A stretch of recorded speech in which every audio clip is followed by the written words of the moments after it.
काल निवडणूक आयोगाने निवडणुकीचा कार्यक्रम जाहीर केल्यानंतर आज काँग्रेस भवनमध्ये रेणापूर नगरपंचायतच्या निवडणुकीच्या अनुषंगाने प्रदेशचे पदाधिकारी जितेंद्र दयाडे, जिल्ह्याचे काँग्रेसचे अध्यक्ष अभयजी साळुंके, तालुक्यातले सर्व पदाधिकारी, रेणापूर नगरपंचायतमध्ये इच्छुक असलेले उमेदवार व आमचे सर्व कार्यकर्ते, माजी नगरसेवक या सर्वांची बैठक आता इथं करण्यात आलेली आहे।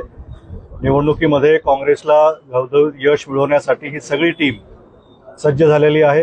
गेल्या 5 वर्षामध्ये रेणापूर नगरपंचायतसाठी जो काही विकास निधी आम्हाला महाविकास आघाडी सरकार असताना जो काही आणता आला, त्या कामाच्या भरोशावर आमची ही सगळी लोकांमध्ये मिसळून जे काम झालेलं आहे आणि सध्या सरकारचं वर्षभरचं कारभार आणि गेल्या 2 वर्षामध्ये जे महायुतीचा कारभार चालू आहे, कसे ते शेतकऱ्याची फसवणूक करतायत, कधी कर्जमाफीच्या नावावर, कधी अधुनादाच्या नावावर, कधी लाडके बहिणीच्या नावावर, कधी रोजगार निर्मितीच्या इथे जिल्ह्यामध्ये रोजगार निर्मिती होत नाही। अनेक प्रश्न आहेत।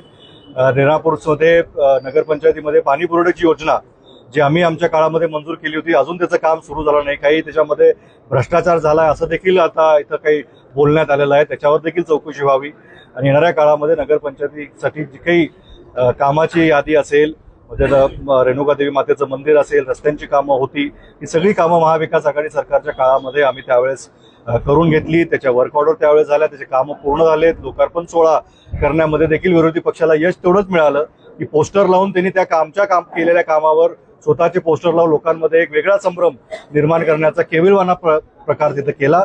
तो हाणून पाडण्यासाठी आमचे सगळे कार्यकर्ते आता घरोघर जाऊन येणाऱ्या काळामध्ये नगरपंचायतचं यश हे काँग्रेसचा झेंडा फडकवल्याशिवाय थांबणार नाही। सर, रेणापूरवरती यावरती स्थानिक आमदारांचे भाजपचा जो नगराध्यक्ष होता त्यांनी अद्याप काही कामं केली नव्हती, विकास झाला नाही, तर आपली सत्ता आल्यानंतर आपण काय विकास नाही, सध्या तिथले परिस्थितीमध्ये महत्वाची त्यांची योजना पाणी पुरवठ्याची योजना होती जी रखडलेली आहे, तिला पूर्ववत आणण्याची गरज आहे।